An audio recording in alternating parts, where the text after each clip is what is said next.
গভীর মনোযোগ। সাহাবায়ে কেরাম একদিন আমার নবীর সামনে আসছে। আসার পর আমার নবী ডাক দিয়া কয়, ও আমার সাহাবীরা, ও আমার সাহাবীরা শোনো, আমার আহলে বায়াতকে যারা ভালোবাসবে গো তারা নাজাত প্রাপ্ত, আর আমার আহলে বায়াতকে যারা ভালোবাসবে না তারা ধ্বংস হয়ে যাবে।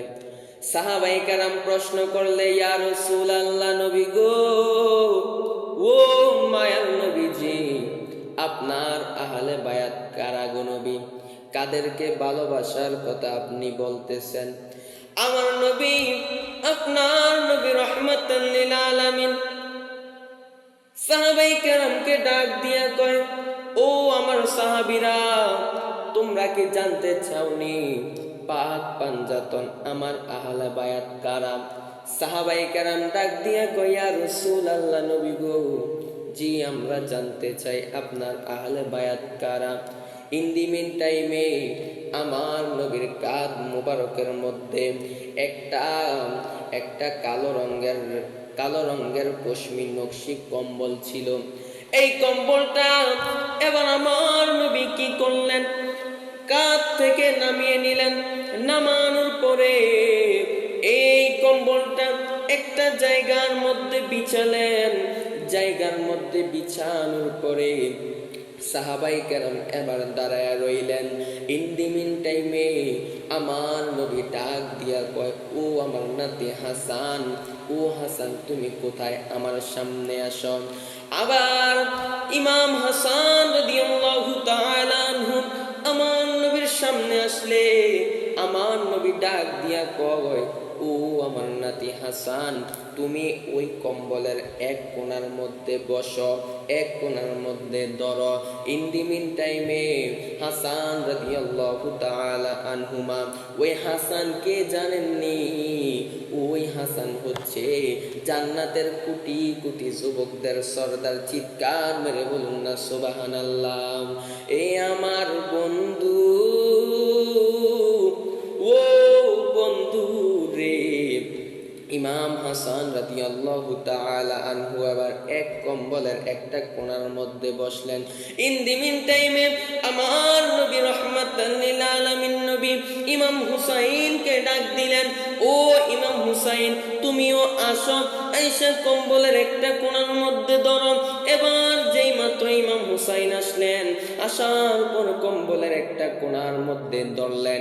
ইন দি মিন টাইমে আমার নবী ডাক দিলেন, ও মাওলা আলী। ওই আলী কোন আলী জানেননি? যেই আলীর ব্যাপারে আমার নবী রহমাতুল লিল আলামিন নবী ডাক দিয়া কয়, আদা মাদিনাতুল ইলমি ওয়া আলিয়ুম বাবুহা, আমি নবী হলাম এলেমের শহর গো, আর আমার মওলা আলী হচ্ছে সেই শহরের দরজা। চিৎকার মেরে কি সুবহানাল্লাহ বলা যাবে না? এ আমার বন্ধুরা রে, হঠাৎ করে মওলা আলীকে ডাক দিলেন। ডাক দেওয়ার পর আমার নবী আবার চাদরের একটা কোণার মধ্যে বসালেন। ইন দি মিন টাইমে এবার মা ফাতেমা রাদিয়াল্লাহু তাআলা আনহাকে ডাক দিলেন। যে মা ফাতেমার ব্যাপারে আমার নবী বলেছেন, ফাতেমা তো সাইয়্যিদাতু শাবাবে সাইয়্যিদাতুন নিসাই আহলিল জান্নাহ। আমার ফাতেমাকে আমার নবী বলছেন, মা ফাতেমা হচ্ছে কোটি কোটি জান্নাতের মহিলাদের সর্দানিনী। চিৎকার মেরে বলুন না সুবহানাল্লাহ। বন্ধুরে আমার, ও বন্ধু রে, এবার মা ফাতেমাকে ডাক দিলেন। ডাক দেওয়ার পর কম্বলের একটা কোণার মধ্যে বসলেন। বসার পরে চারজন চারটা কোণার মধ্যে বসে গেলেন। ইন দি মিন টাইমে আমার নবী রহমাতুল লিল আলামিন নবী চাদরের মাঝখানে বসলেন। বসার পর ডাক দিয়া কয়, ও আমার সাহাবী, ও সাহাবীরা রে, তোমরা জানতে চাইছো আমার আহলে বায়াত কারা?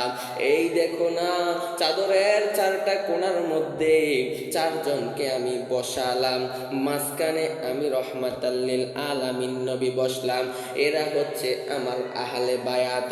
বন্ধুরা রে আমার, যেই মাত্র আমার নবী এই কথা বলছেন, আমার আল্লাহ পাক রব্বুল আলামিন সাথে সাথে কোরআনের আয়াত নাজিল করে দিলেন, ইন্নামা ইউরিদুল্লাহু লিইউযহিবা আনকুমুর রিজসা আহলাল বাইতি ওয়া ইউতাহহিরাকুম তাতহীরা। আমার আল্লাহ ডাক দিয়া কয়, বন্ধু গো,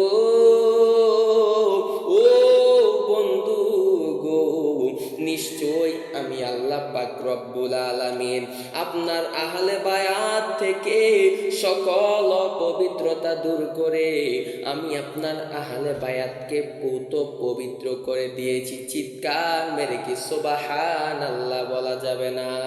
ওরে পাকেতে পাঞ্জাতন, নিরাকারে নিরঞ্জন, একরকমতে দুই রকম বুঝায়। ওরে শরীয়তের সঠিক নাম, তরিকতের নাই মকাম। ওরে মারফতে ডুব দিয়া দেখ না রে পাগলা মনোরায়, ও তুই ডুব দিলি না ফাঁকে দরিয়ায়, ও তুই ডুব দিলি না শুভ খাইলি না এসকে দরিয়ায় রে পাগলা মনোরায়, ও তুই ডুব দিলি না ফাঁকে দরিয়ায়। চিৎকার মেরে কি সুবহানাল্লাহ বলা যাবে না?